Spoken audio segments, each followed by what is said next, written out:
The combat system is 90% of most games, the very core gameplay. If the combat is boring, no matter what features your game boasts, people typically won't play it for long. At a very early stage in Skyforge's development, we determined that we wanted to create a visually striking, dynamic, and intuitive combat system. Initially, we planned to use the classical control system, as in games like Warcraft, and then add in some elements of action games to that. It wasn't an easy task. We collected prototypes, played them, got new ideas, redid everything, creating new prototypes. The whole picture was still not coming together. We couldn't get the results we wanted. We looked at our competitors, at other genres, and then turned our sights towards consoles, Devil May Cry, Darksiders, and other similar games. Combo sequences, hits, evasions, and counterattacks, free movement, and overall fast-paced gameplay. These elements alone do not make combat automatically spectacular and fascinating. The most important thing is to make these elements fit together to form a complete picture, a single continuous movement. Only then does combat become like a theatrical performance, where the player is the director and actor at the same time. On our team, we have the opportunity to experiment and bring new ideas into play. For this, we work late hours, put our best efforts forward, and work on the weekends. Everyone on the team is empowered to implement new features, new ideas, either on their own or in groups.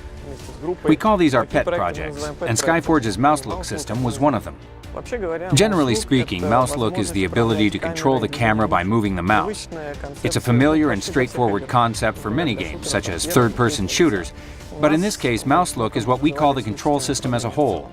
By doing this, we were able to move combo attacks and most commonly used skills to the mouse buttons, thus freeing the keyboard somewhat. As a result, characters moved much more naturally, giving us the movement, the speed, and the flow we were looking for. When we considered non-target-based combat, it seemed very attractive.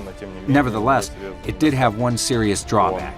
It keeps players under constant tension, which is fine in a single-player game, where players typically only game for much more limited periods of time, but not in an MMO where you play every day.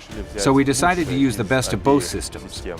You use mouse look, rotate the camera, dodge, and move fluidly around the battlefield. But we also kept the classic things like being able to select targets using tab. And we added another feature, Focus Target, which allows you to lock on a target for your spells. But not all classes in Skyforge are suited for combos.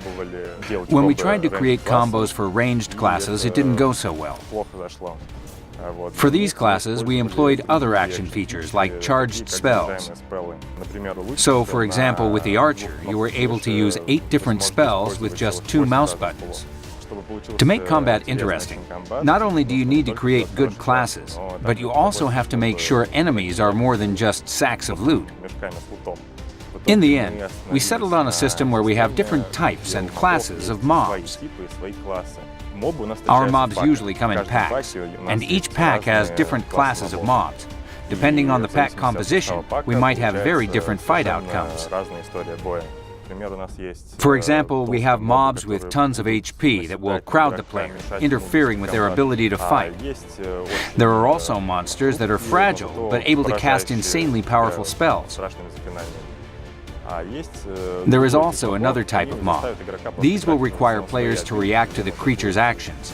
It wouldn't matter what tactics you are going to use.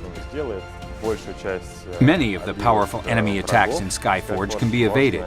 For this purpose, there are special abilities available to each class. The most common of them is a dash, which can be used by every class.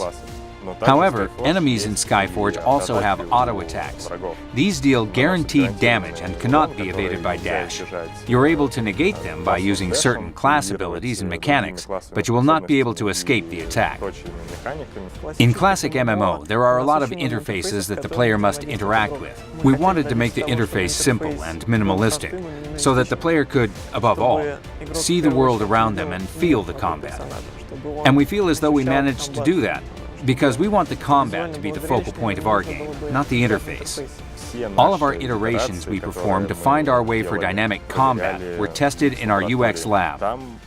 There we measured the player's pulse, the electrical resistance of their skin, and where they were looking on the monitor using an eye tracker. It's a very useful setup. It allowed us to receive almost instant answers to questions like whether the average player can use these certain combos.